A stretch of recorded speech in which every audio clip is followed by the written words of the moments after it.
بتبدأ أحداث مسلسلنا ببطلتنا هان، وبتكون رايحة تحتفل مع أصحابها بسبب نجاحها في امتحان القدرات وتعيينها في المدرسة. وبتتفاجئ هان إن أصحابها محضرين لها مفاجأة وجايبين لها عريس. وقتها بتفتكر هان كلام أختها وهي بتقول لها إن عيلتهم عندها لعنة من اللامؤاخذة البوس، وإن ممنوع حد فيهم يبوس أي شخص وإلا هيتحول لكلب. فمش بتلاقي هان طريقة تهرب بيها من المكان غير إنها ترمي التورتة على العريس وتهرب بسرعة. وتاني يوم بتكون في طريقها للشغل، فبتتفاجئ ان اصحابها باعتين لها رسايل على الجروب الخاص بيهم ان جون هيتجوز بنت تانية وانه رافض يقابلها تاني، لكن هان مش بتهتم بكلامهم. وبتدخل هان المدرسة وبتتفاجئ ان الطلاب بتوعها بيتنمروا عليها بسبب عقدتها من البوس ولانها لسه ما اتجوزتش لحد دلوقتي. ساعتها هان بتزعل وبتروح تتكلم مع زميلتها جي، وجي بتقول لها انها تستاهل اللي بيحصل معاها، وبتحاول تعرف منها ايه سبب رفضها البوس، لكن هان بترفض تقول لها الحقيقة. ساعتها جي بتسألها هي بتعاني من مرض معين ولا حاجة، فهين بتتوتر وبتخبط في زميلها جين وهو معدي، لكن جين ما بيشغلش باله بيها وبيمشي. فهين بتقول لجي انها حاسة ان جين بيكرهها ومش بيطيقها، وفي نفس الوقت بيجي زميلهم ليه وبيتكلم معاهم وبيعزمهم الاتنين على العشاء، فبيوافقوا وبيبان على هين انها بتحبه. وبالليل بتروح هين وصاحبتها العزومة وبتتفاجئ ان جين هناك، وهين بتلاحظ ان جين متعور من ايده وواقف لوحده، فبتروح تطمن عليه لكن مش بيرد عليها وبيسيبها ويمشي. وبعدها بيروحوا المطعم وبيقعدوا ياكلوا سوا، فجي بتسأل ليه هو مرتبط، فبيقول لها لأ. ساعتها هين بتفرح وبيجي اتصال لجين، فبيخرج يرد على التليفون بره المطعم، فليه بيروح وراه علشان يديله الجاكيت بتاعه. وبتكون هين سكرانة وبتطلع علشان تعترف لليه انها بتحبه، لكن ما بتكونش في وعيها فبتبوسه، لكن بتتفاجئ بليه داخل عليها، فبيتضح ان هين اعترفت لجين مش ليه، وانها اتلخبطت لان جين خد جاكيت ليه وهو طالع. وقتها هين بتتحرج وبتطلع تجري لانها هتتحول لكلبة بعد دقيقة، وده لانها باست جين. وفجأة بتقع هين على الارض وبتتحول لكلبة، فبتاخد الجزمة بتاعتها وبتروح بسرعة على اختها يونا، وبتعرفها اختها من الجزمة بتاعتها، وبيكون معاها صديقها تيك اللي بيكون شغال دكتور بيطري، وبيكون عارف ان عيلتهم عندها لعنة من اللامؤاخذة البوس. وبتقول له يونا ان هين هترجع انسانة الساعة 6 الصبح وهتتحول الساعة 12 بالليل لكلبة لمدة 100 يوم، وانها لو ما كسرتش اللعنة دي خلال ال 100 يوم هتفضل كلبة طول حياتها. وتاني يوم بترجع هين انسانة وبتفتكر اللي هي عملته، فبتقعد تصوت. فبتدخل يونا عليها وبتلاقيها عاوزة تقدم الاستقالة بتاعتها وانها مش هترجع المدرسة تاني بعد اللي حصل. فيونا بتسألها عن السبب، فبتقول لها هين انها ما كانتش في وعيها وكانت عاوزة تعترف لليه انها معجبة بيه، لكن فجأة لقت نفسها بتعترف لجين وباسته وما تعرفش هي ازاي عملت كده. فبتقول لها يونا انها لازم تتقرب من جين علشان يبوسها وهي كلبة. وبتروح هين المدرسة وبتقابل ليه وبتقول له انها ما كانتش في وعيها وبتعتذر له انها باست جين. وبعدها بتروح لجين وبتعتذر له هو كمان وبتسأله هو بيحب الكلاب، فجين بيتضايق من سؤالها ومش بيرد عليها، فبتطلب منه هين يخرجوا بالليل سوا علشان تتأكد انه مش زعلان منها، لكنه بيرفض. وبتكون هين راجعة للبيت، فبتلاقي الاسعاف واخد عمها واللي بيكون اتحول لكلب بقية حياته. وبيقول تيك لهين ان عمها عنده ورم في المخ ومش هينفع يتعمل له عملية لانه كبير في السن وان قدامه 6 شهور وهيموت. فبتقول يونا لهين انها تخرج مع جين قبل الساعة 12 وتخليه يشرب لحد ما يفقد وعيه، وتستنى لما تتحول لكلب وتبوسه، وكده الحوار انتهى، وان هي وتيك هيساعدوها وهيبقوا معاها. وبالليل بيستنوا لما هين تتحول لكلبة، ويونا وتيك بيقعدوا يصوروها. وتاني يوم بتحاول هين انها تتقرب من جين لكنه بيرفض يتكلم معاها، وبيشوفها ليه وهي بتحاول تتقرب منه فبيتضايق. وبعد معاناة بتقدر هين تقنع جين انهم يخرجوا مع بعض بالليل، وبتبعت هين رسالة لاختها يونا انها هتقابل جين بالليل. وبالليل بتخرج هين مع جين وبتفضل تشربه لحد ما بيسكر وبيفقد وعيه، وبيكون فاضل 5 دقايق وتتحول هين لكلبة، فبتمشي بسرعة من المطعم وبتتحول لكلبة. وساعتها بيطلع جين وراها علشان يشوفها راحت فين، واول ما جين بيشوف كلبة داخلة عليه بيترعب وبيقع على الارض. وبتحاول هين تقرب منه لكن جين بيكون خايف منها، فبيهرب وبيطلع فوق صندوق الزبالة. وبيجي ليه وبيشوف جين وهو خايف من الكلبة، وبيروح يساعده وبيمسك الكلبة وبيفضل يلعب معاها. ساعتها بتكون يونا وتيك وصلوا للمكان وبياخدوا هين من ليه وبيمشوا، وجين بيقول لليه ان هين اختفت مرة واحدة وبيتصل عليها يشوفها فين، فبترد عليه يونا وبتقول له ان حصل مشكلة في البيت واضطرت تروح. وتاني يوم بتتكلم هين مع اختها وبتقول لها ان جين طلع عنده فوبيا من الكلاب وبيخاف منهم، وانها كده مش هتعرف تفك اللعنة. فيونا بتقول لها ان الحل الوحيد علشان تقدر تفك اللعنة انها ترتبط بجين. فهين بتقول لها انها معجبة بليه وان جين بيكرهها، فاستحالة استحالة ده يحصل لكنها هتحاول معاه تاني. وتاني يوم هين بتقابل جين وبتطلب منه يخرجوا مع بعض لانها عاوزاه يساعدها انها تتقرب من لي، لكن جين بيرفض، فهين بتزعل وبتسيبه وتمشي. فجين بيحس ان هين زعلت فبيروح وراها علشان يصالحها، لكن فجأة وهما بيتكلموا جين بيشوف كلب فبيجري وبيسيب هين، فبتمشي هين وهي زعلانة.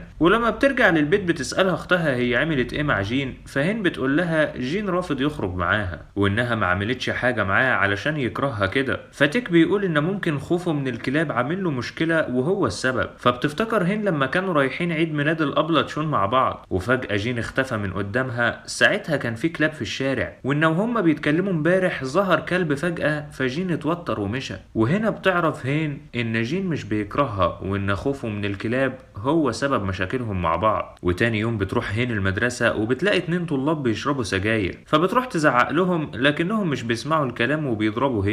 فجين بيشوفهم وبيروح يضربهم، وطالب من اللي واقفين اسمه يول بيبلغ جين بأسامي الطلاب دول علشان يرفدهم. وقتها هين بتتحرج وبتمشي، فبيروح جين وراها وبيفضلوا يتكلموا مع بعض، وبيعتذر لها جين انه سابها ومشى امبارح وبيقول لها انه كان غصب عنه. وساعتها جين بيفتكر وهو صغير لما زمايله ضربوه وخلوا الكلب بتاعهم يهجم عليه، لكن مش بيقدر يقول كده لهين. لكن هان بتكون فاهمة ان عنده مشكلة مع الكلاب، وجين بيقول لها ان ليه معجب بيها وانه هيساعدها ترتبط بيه. وبترجع هين للبيت وبتقول لاختها انها اول مرة تحس ان جين مش متضايق منها وهي بتتكلم معاه. وبيكون الطلاب اللي ضربوا هين في السوبر ماركت، وبيجي الطالب يول اللي بلغ جين باساميهم لهناك وبيتخانقوا مع بعض. ساعتها يول بيتصل على هين تيجي تطلعه من اسم الشرطة، وبتروح هين لاسم الشرطة وبتعتذر للضابط على اللي حصل وبتخرج تشوي. وبتقول هين ليول هو ليه ما اتصلش باهله، فبيقول لها ان اهله في استراليا وانه عايش مع خاله وانه مرضاش يكلمه لانه هيكبر الموضوع. ووقتها هين بتبص في الساعة فبتلاقيها 12 الا 5،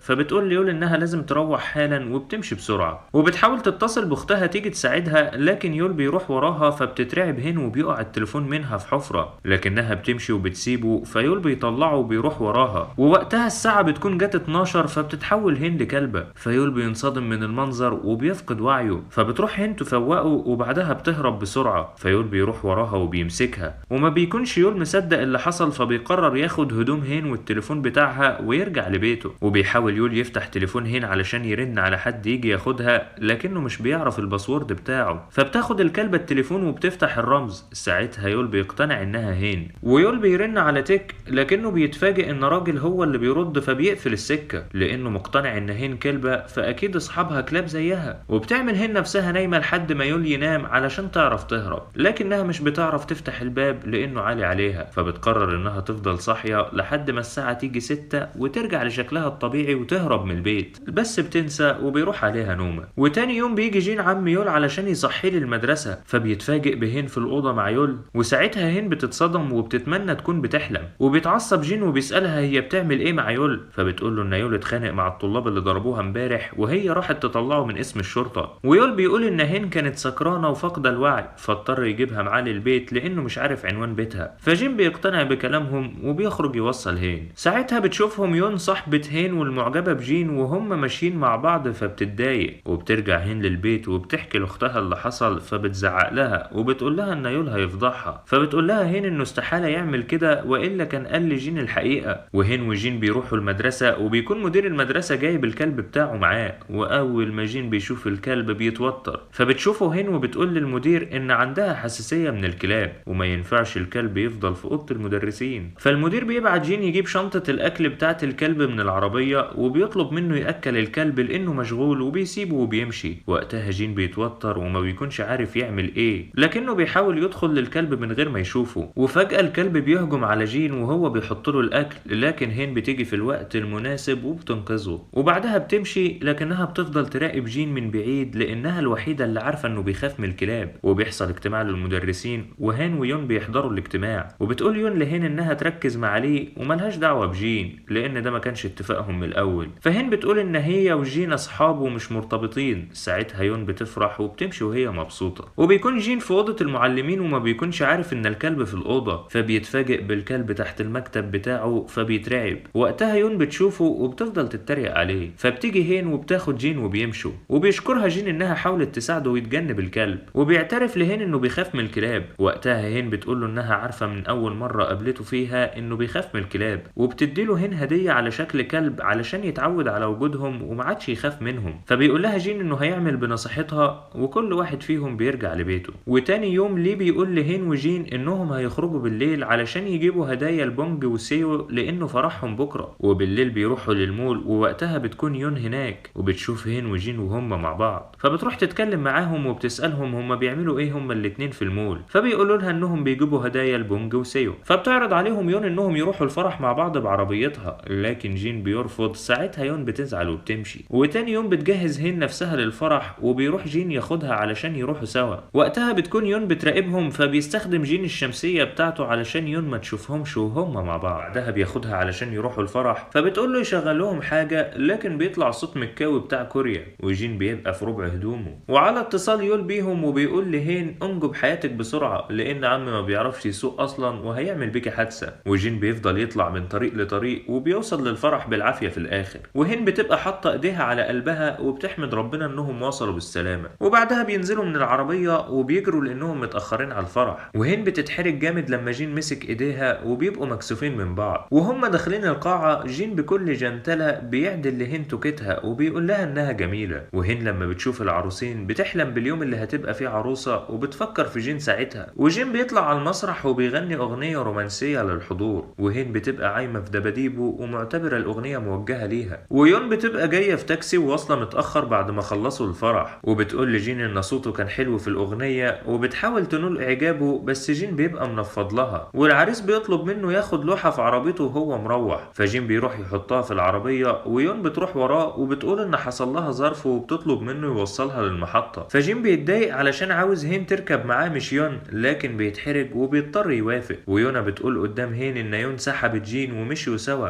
وهين بتبقى متضايقة. ويون بتقول لجين ان الاتوبيس اتأخر وبتخليه يوصلها لسول بالطريقة. وطبعا كان نفسه يوصل هين، بس هنعمل ايه بقى في يون الحشرية. وكالعادة بتتخض من سواقته الوحشة. وفي الوقت ده يول وهين بيقضوا وقت جميل على المحيط وبيقعدوا يدردشوا سوا لغاية ما الغروب بيجي، فبيقوموا علشان يلحقوا يروحوا. وجين بيوصل يون وبتحاول تقرب منه اكتر، فبتعزمه على العشاء لكن بيرفض. وبيبعت لهين يطمن عليها وبيعتذر لها انه سابها ومشى، فبتقول له قشطه ولا يهمك. ويونا بتقول له اختها تطلب من يول بما انه عارف سرها يدخلها تبوس عمه وهو نايم علشان تفك اللعنه من تاني. وهين بتتحرج لكن بتعجبها الفكره وبتقول انها هتعرض عليه. فيونا وتيك بيقابلوه علشان يقولوا له، لكن مش بيبقى عارف كل حاجه عن اللعنه فبيفهموه الاول. فهين بتقابله في المدرسه وبتقول له، لكن بينصدم وبيقول لها يعني انتوا بتحبوا بعض. لكن هين بتشرح له اللي حصل وبتطلب منه تيجي البيت عمه لما يبقى نايم. فيول بيوافق وبيقول لها تيجي الليله. وبالليل يول كل شويه بيفضل يدخل اوضه عمه علشان يشوفه نام ولا لا، لكن بيبقى سهران الليله دي وبيستنى لغايه ما بينام، وبينزل يفتح لتيك ويونا وهي شايله اختها. وبعدها بيطلعوا اوضه جين وبيحطوها على سريره وبيمشوا ويسيبوهم. وهين بتفتكر كل اللحظات الجميله اللي قضتها مع جين وبتبوسه وهي كلبه علشان تفك اللعنه، لكن الخطه بتفشل وما بترجعش بني ادمه. وجين بيصحى وبيتخض اول ما بيشوف كلبه، لكن يول بيدخل ويهديه وبيقول له انه كان بيحلم، على ما يونا تاخد اختها ويهربوا بسرعه. وتاني يوم يونا بتقول له اختها يسالوا مامتهم ليه اللعنه ما اتفكتش، لكن هين بتقول لها بلاش لانها هتموتها لو عرفت اللي عملته. فبتقول لها تسالها لو اللعنه لها اثار جانبيه لان شكلها وقعت في دباديب جين. ولما يونا بتسال وتدور في سجلات العيله بتعرف ان اللعنه علشان تتفك لازم يبقى الشخص فايق وفي وعيه. فبتحاول تقنعها هي وتيك انها تقول لجين بصراحه على اللعنه، لكن هين بترفض علشان مش عاوزه تجرح مشاعره. وبيبان من كلامها انها اعجبت بيه برضه، لكن بتحاول تداري. وكالعاده الساعه بتيجي 12 وبتتحول لكلبه تاني. وتاني يوم هين وجين بيبقى عندهم لجنه مراقبه مع بعض وبيفضلوا يتبادلوا النظرات جوه اللجنه، وبرضه لما بيطلعوا وبيستنوا الاتوبيس سوا، وبتشوف الميداليه اللي اديتها له وانه لسه محتفظ بيها. وبتساله عن سبب خوفه، فبيقول لها انه بيشوف الكلاب حاجه كده زي النمور اللي ممكن يهجموا عليه في اي وقت وما بيقدرش يدافع عن نفسه وبينهار قدامهم. فلما بتروح البيت بتقول ليونا انها هتساعد جين في التغلب على الفوبيا من الكلاب، ويونا بتفهم انها وقعت في حبه خلاص. وهان بتقابله وبتقول له انها هتساعده، وبيتفقوا يتقابلوا بره المدرسه. وجين لما بيروح بيتخيل نفسه في شارع كبير مع هين، والشارع مليان كلاب وبيغمى عليه ومش بيفوق الا وهو على السرير. وتاني يوم هين بتاخده وبتبدا تفرجه على كلاب كيوتا واحده واحده، ومره في مرة جين قلبه بيجمد ومش بيخاف، لكن لما بيقعدوا بيلمح كلب جاي من بعيد وبيبدأ يتوتر، فهين بتلحقه وبترمي البلطو بتاعها فوقهم وبتطمنه.